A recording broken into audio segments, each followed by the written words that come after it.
चलेगा, नहीं चलेगा, नहीं चलेगा। Meera Munda go back, go back, go back, Meera Munda go back, go back, go back, Meera Munda go back, go back, go back. Potka में स्थानीय प्रत्याशी दिया जाए, दिया जाए, दिया जाए। पोटका विधान ये पोटका विधानसभा क्षेत्र के बीजेपी प्रत्याशी मीरा मुंडा के खिलाफ विरोध का दृश्य है। विरोध के स्वर जरूर मध्यम पड़ गए हैं, लेकिन खत्म हो गया है ऐसा लगता नहीं है। इसमें दो राय नहीं कि मीरा मुंडा और उनके पति अर्जुन मुंडा क्षेत्र में लगातार जनसंपर्क अभियान चला रहे हैं, लोगों से मिल रहे हैं, लेकिन उसके बावजूद लोगों के मन के किसी कोने में यह बात धरी रह गई है कि आखिर सरदारों के इलाके में मुंडा का क्या काम। सीट भूमिजों का हाँ, यही कोर्ट का ही ऐसे अच्छा। भूमिज का आबादी है यहाँ से मुंह में। लेकिन पॉलिटिकल स्थिति जो है यही पहली बार का सरदार के पास। इस प्रश्न का जवाब उनके पास अब भी नहीं मिल पा रहा है कि यदि एक बार हमने मीरा मुंडा को जिता दिया तो फिर आने वाले दिनों में सरदार को यहां से टिकट मिलना मुश्किल है। मालूम हो कि पोटका विधानसभा अनुसूचित जनजाति के लिए सुरक्षित है और इस सीट में हमेशा से सरदार यानी भूमि समुदाय के लोग ही जीतते आए हैं और पूरा 1977 से लेके अब तक का चुनाव का अगर आप विवरण देखें तो पक्ष विपक्ष जो भी प्रत्याशी रहा वो सरदार ही रहा। यह पहली बार है कि जब बीजेपी की ओर से यह प्रयोग किया गया है जहां मीरा मुंडा को बीजेपी ने यहां प्रत्याशी बनाया है। शायद बीजेपी को यह अंदाज है कि अर्जुन मुंडा एक बड़े नेता है और अर्जुन मुंडा के लिए राज्य का कोई भी कंस्टिट्यूएंसी उतना ही मुफीद है जितना उनके अपने कंस्टिट्यूएंसी। लेकिन शायद इतिहास याद नहीं रहा कि तमाड़ में भी दिसम गुरु शिबू सोरेन को लोगों ने यही कहा था कि शिबू सोरेन राज्य के नेता हैं, इतने बड़े नेता हैं और कहीं से भी वो इलेक्शन खड़ा होंगे तो उनकी जीत सुनिश्चित है। लेकिन शायद वो भूल गए कि तमाड़ कुर्मी और मुंडा का बेल्ट था जहां संताल को तमाड़ की जनता ने नकार दिया था और राजा पीटर वहां से एक नए नेता के तौर पर उभरे थे। एक बिल्कुल नौसिखिया नेता ने एक सीजन्ड पॉलिटिशियंस को हराकर इतिहास रच दिया था। इस जीत का सबब यह है कि जिस इलाके में जिस समुदाय का दबदबा है वहां उसी समुदाय का प्रत्याशी पर लोग दांव लगाते हैं। पूरे झारखंड प्रदेश में 81 विधानसभा में से एक ही जो पोटका विधानसभा है एक भूमिज सरदार का विधानसभा है। अरे भूमिज सरदार ही चुनाव लड़ता है यहाँ पर। पिछले 50-60 साल से देख लीजिए, ये इतिहास रहा है कि यहाँ कोई किसी को भी देता है तो भूमिज को ही एक प्रत्याशी बनाया जाता है। हालांकि इसमें दो राय नहीं कि मीरा मुंडा और अर्जुन मुंडा लगातार मेहनत कर रहे हैं, लेकिन उसके बावजूद जगह जगह यह विरोध का स्वर जरूर फूट रहा है कि एक बार अगर हमने सीट खाली कर दी तो फिर यहाँ से भूमिज का प्रतिनिधित्व मुश्किल हो जाएगा। लोग इस बात को बार बार उठाते हैं कि मुंडा के लिए तो राज्य की 81 विधानसभाओं में से कई सीटें हैं, मसलन तमाड़ की बात करें, खूंटी की बात करें, तोरपा की बात करें, ये तीनों सीटें कम से कम हर बार मुंडा के लिए ही आरक्षित रही है और यहाँ से मुंडा समुदाय का ही प्रतिनिधित्व कर रहा है और उस विधानसभा को हम कतई छोड़ने को तैयार नहीं है। पोटका विधानसभा का इतिहास है कि 1977 से अब तक हुए 9 बार आम विधानसभा चुनाव में पोटका विधानसभा से कोई जीत दर्ज करता है तो वो सरदार यानी भूमि जनजाति का ही नेता होता है। अब तक हुए 9 विधानसभा चुनाव में 9 बार सरदार यानी भूमि जनजाति के लोग ही विधायक बने हैं।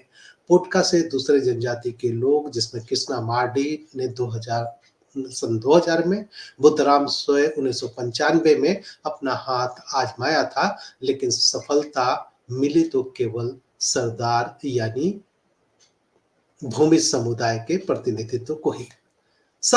भूमिज का आबादी है यहाँ से मुंह में। लेकिन पॉलिटिकल स्थिति जो है यही पहली बार का सरदार के पास। कि संजीव सरदार कि यंग है। अच्छा। और लोगों का मानना है कि ये तो डबल इंजन का जो सरकार है, डबल इंजन का मतलब है तो डबल बुलडोजर है। से इतर किसी अन्य प्रतिनिधि को स्वीकार करने की मानसिकता अब भी यहाँ लोगों की नहीं बन पाई है। करेंगे इसमें दो राय नहीं कि पोटका विधानसभा क्षेत्र से अब तक 4 बार भारतीय जनता पार्टी के विधायक चुने गए हैं। 1980 में भारतीय जनता पार्टी के उम्मीदवार के रूप में सनातन सरदार ने भाजपा का परचम लहराया था। उसके बाद 3 बार भाजपा की मेनका सरदार पोटका से विधायक बनी। पोटका विधानसभा के इतिहास को देखें तो लगातार झारखंड मुक्ति मोर्चा के हरिराम सरदार ने ही 2 बार जीत दर्ज की है। संजीव सरदार ने 2019 में मेनका सरदार को हराकर जेएमएम का परचम लहराया था। 2024 की विधानसभा में मेनका सरदार को उम्मीद थी कि उन्हें टिकट मिलेगी, क्योंकि मेनका सरदार यहां से 3 बार विधायक रह चुकी है। लेकिन ऐन वक्त पर मेनका सरदार का टिकट काटकर अर्जुन मुंडा की पत्नी मीरा मुंडा पर बीजेपी ने दांव खेला है।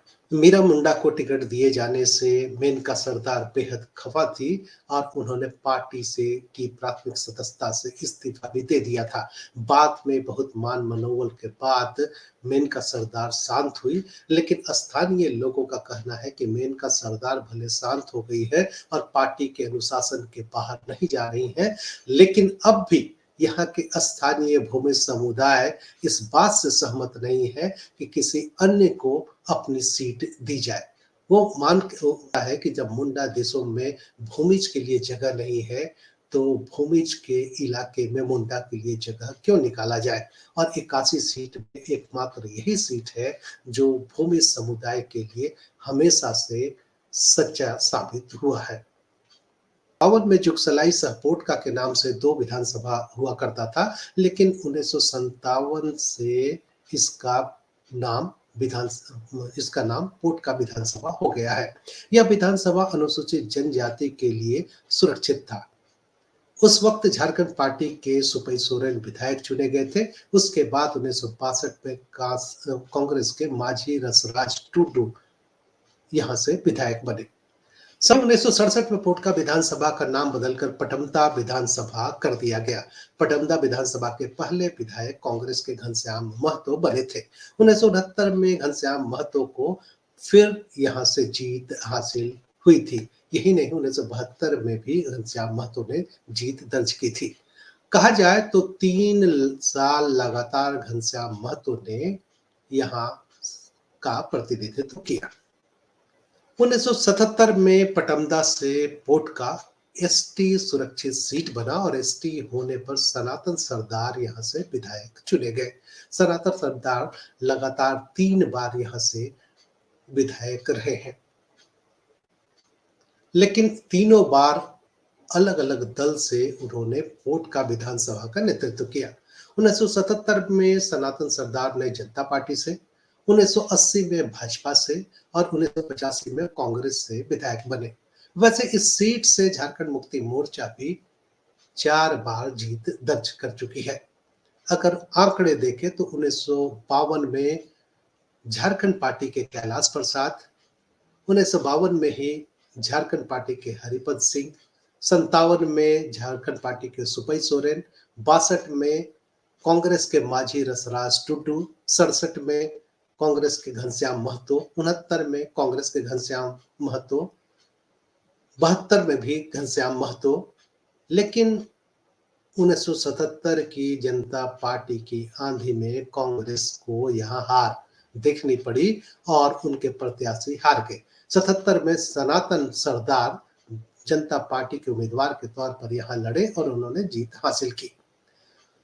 लेकिन 80 आते आते भाजपा की पकड़ इस विधानसभा क्षेत्र में बढ़ती चली गई और 80 में पहली बार सनातन सरदार भाजपा प्रत्याशी के तौर पर यहाँ जीते। 85 में कांग्रेस ने फिर से वापसी की और सनातन सरदार यहाँ से विधायक बने।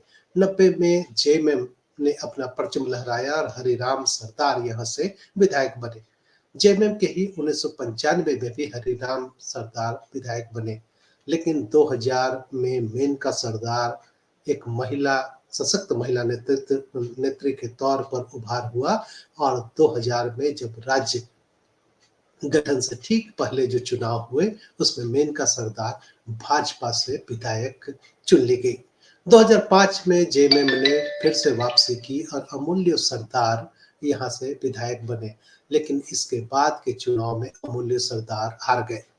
बताया जाता है कि अमूल्य सरदार झारखंड आंदोलनकारी थे और जेएमएम के संस्थापक सदस्यों में थे और कोषाध्यक्ष थे।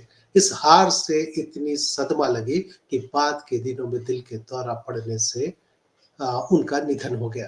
कहा यह जाता है कि अमूल्य सरदार ने हार के बाद घर से निकलना छोड़ दिया था और ओझा गुनी और वैद्य का काम करने लगे थे। महीनों तक लोग उनको क्षेत्र में नहीं देखते थे और अंततः दिल का दौरा पड़ने से उनका निधन हो गया।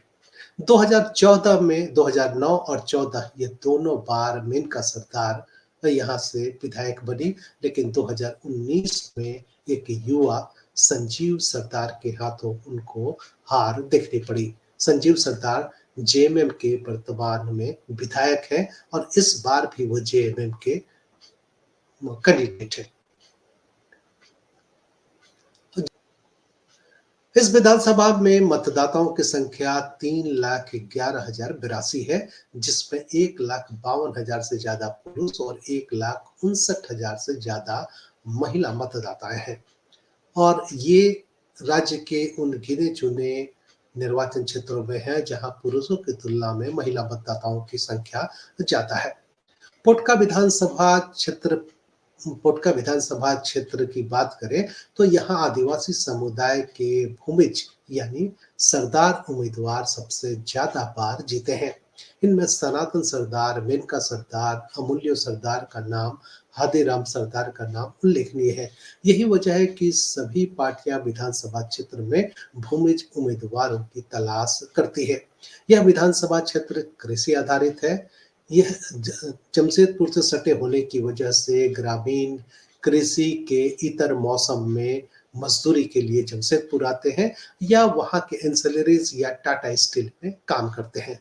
शिक्षा, स्वास्थ्य और कृषि के लिए नई योजनाएं यहाँ के ग्रामीणों के मुद्दे हैं। इधर क्षेत्र में भाजपा की महिला प्रत्याशी मीरा मुंडा के जनसंपर्क अभियान में तेजी लाने की वजह से थोड़ा माहौल मुंडा के पक्ष में बन रहा है, लेकिन बावजूद इसके यह कहना मुश्किल है कि सरदार अपनी जगह किसी मुंडा को दे ही देगा, इसकी गारंटी अब भी नहीं बन पाई है। क्षेत्र में 50% आदिवासी और मुस्लिम मतदाताओं की भूमिका निर्णायक मानी जाती रही है। इनमें सरदार यानी भूमिज मतदाताओं की संख्या लगभग 15% के आसपास है। अन्य समुदाय, आदिवासी समुदाय की बात करें तो संताल और लगभग 1% के आसपास मुंडा आबादी है। और यही वजह है कि यहाँ हर पॉलिटिकल पार्टी भूमिज समुदाय के को ही प्रत्याशी बनाता रहा है।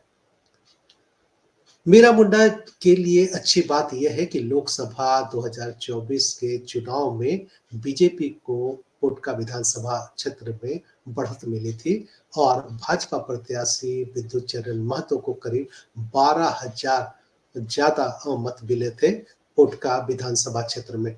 विद्युत चरण महतो को जो भाजपा के प्रत्याशी लोकसभा चुनाव में थे और सांसद बने, उनको 1,11,554 वोट मिले थे, जबकि जेएमएम के समीर मोहंती को 99,507 मत मिले थे। मीरा मुंडा को उम्मीद है कि हाल के समय में जो लोकसभा चुनाव में बढ़त हासिल मिली है उसका लाभ उनको मिलेगा और इस आधार पर ही बीजेपी को ये समझ आ रहा है कि यहाँ से अगर हम मुंडा समुदाय के प्रत्याशी को भी खड़ा कर दें तो उनको एज मिलेगा। पोटका और पटमदा इलाके को मिलाकर बना एक विधानसभा क्षेत्र है यह पूर्वी सिंहभूम जिले के अंतर्गत एक ब्लॉक भी है और जमशेदपुर संसदीय क्षेत्र का एक विधानसभा क्षेत्र है। यह पूरी तरह ग्रामीण क्षेत्र होने के साथ साथ जमशेदपुर से सटे होने के नाते इंडस्ट्रियल एरिया का भी इस जगह पर प्रभाव देखने को मिलता है। अगर हम देखें तो पोटका के अंतर्गत यानी पोटका विधानसभा के अंतर्गत करंडी, बागबेड़ा, डुमरिया, अगरगुट्टू और चितरडी ये कुछ ब्लॉक्स आते हैं। लेकिन इससे महत्वपूर्ण ये है कि पोटका राजनीतिक मामलों में काफी संवेदनशील इलाका रहा है। यहाँ भूषण स्टील, जिंदल स्टील और टाटा प्लांट्स के भी कुछ एरिया पोटका विधानसभा क्षेत्र के हैं। और आपको हम याद दिलाना चाहेंगे कि जमीन अधिग्रहण को लेकर भूषण स्टील के खिलाफ यहाँ के ग्रामीणों ने एक बड़ा आंदोलन छेड़ा था और नतीजा ये हुआ था कि कई महीनों तक भूषण स्टील के कामकाज स्टॉल्ड पड़ गए थे, रुक गए थे। ये भूमिज अपने जमीन और जंगल के अधिकार के प्रति बेहद सजग है और खासकर जब अगर आपको याद हो साल बनाम सखुआ का आंदोलन जो 1980 के आसपास चला था, यह उसका इलाका है। स्वर्णरेखा डैम का एक हिस्सा जो आज भी निर्माण नहीं हुआ है करकई नदी पर, उसके खिलाफ भी लोगों का या विस्थापित लोगों का विरोध लगातार होता रहा है। सामाजिक कार्यकर्ताओं का मानना है कि ये तमाम जो सवाल हैं उन मुद्दों के प्रति यहाँ राजनीतिक दल संवेदनशील नहीं है, बल्कि स्थानीय स्तर पर ग्राम सभाएं काफी मजबूत है और पेशा क्षेत्र होने के नाते ग्राम सभाएं अपने मामले में निर्णय लेती हैं और प्रशासन और सरकार के साथ दो हाथ करने को हमेशा से तैयार रहती है। हाल के दिनों में पत्थर खनन यहाँ जी का जंजाल बन गया है, जिसके खिलाफ ग्राम सभाएं सशक्त हुई हैं, उग्र हुई हैं और लगातार आंदोलन छेड़ती हैं। सामाजिक कार्यकर्ताओं की मान्यता है, ग्रामीणों की मान्यता है कि इन इलाकों में जंगल है, इन इलाकों में जमीन है, इन इलाकों में पत्थर खदान है, इन इलाकों में खदान भी है और इस वजह से गिद्ध दृष्टि कंपनियों की बनी रहती है और वे ऐसे नेता या ऐसे स्थानीय स्तर पर दलाल चाहते हैं जो ग्रामीणों को बहला फुसलाकर उनकी जमीन किसी भी ढंग से ले सके। लेकिन ग्राम सभाओं के सशक्त होने के नाते ज्यादातर मसलों में कंपनियों की दाल नहीं गलती है और यही कारण है कि यहाँ जितना सजग वो अपने अधिकारों के प्रति है, उतना ही सजग इस बात से भी है कि किसी भी बाहरी कैंडिडेट को यहाँ घुसने नहीं देंगे। मीरा मुंडा के मामले में अब भी ग्रामीणों के दिमाग में, मतदाताओं के दिमाग में भरा हुआ है कि ये बाहरी कैंडिडेट है, इनका यह ना तो कार्य क्षेत्र है, ना ही इनका यहाँ कोई और काम है। राजनीतिक दृष्टि से भी वो सक्रिय नहीं रही हैं इस इलाके में, इसलिए ये समझ बना पाने में लोगों को मुश्किल हो रही है कि मीरा मुंडा को वोट क्यों दिया जाए। इसमें दो राय नहीं कि अर्जुन मुंडा एक बड़े नेता है और अर्जुन मुंडा राज्य में मुख्यमंत्री भी रहे हैं और केंद्र सरकार में भी मंत्री रहे हैं और इस नाते मुंडा खासकर आदिवासी समुदायों के बीच बेहद लोकप्रिय हैं और उन्होंने कई कल्याणकारी और कई आदिवासियों के विकास से संबंधित योजनाएं अपने कार्यकाल के दौरान लागू की हैं, जिसका लाभ मीरा मुंडा के को भी मिलेगा, ऐसी उम्मीद की जा रही है। पोटका विधानसभा का एक हिस्सा यूरेनियम माइंस प्लांट्स के इर्द गिर्द भी आता है। इसमें भाटिन माइंस, नरुआ माइंस और केरुआ डुगरी ये ऐसे इलाके हैं जो काफी संवेदनशील है और लगातार ग्रामीण यूरेनियम माइंस जिसके विकिरण से यहाँ की बड़ी आबादी प्रभावित होती है, लगातार आवाज उठाती रही है। ग्रामीणों की शिकायत है कि इस मसले पर स्थानीय विधायक जो है बहुत संवेदनशील नहीं है, लेकिन बावजूद इसके इनकी मान्यता है कि हम अपने ही प्रत्याशी पर दांव लगाएंगे, न कि किसी बाहर के प्रत्याशी पर। स्थानीय ग्रामीण कहते हैं मुंडा के लिए तो कई सीट हैं, लेकिन भूमिज के प्रतिनिधित्व के लिए राज्य में सिर्फ एक सीट है। इस सीट को भी अगर हम छोड़ दें तो फिर हमारी बात कौन करेगा, हमारे मसले कौन उठाएगा, हमारे मुद्दों पर कौन बात करेगा। पोटका में 13 नवंबर को मतदान होने हैं और जेएमएम और बीजेपी यहाँ मुख्य प्रतिद्वंदी है और इसमें दो राय नहीं कि दोनों काफी पसीना बहा रहे हैं और अपने अपने ढंग से लोगों को अपनी ओर गोलबंद करने में लगे हुए हैं।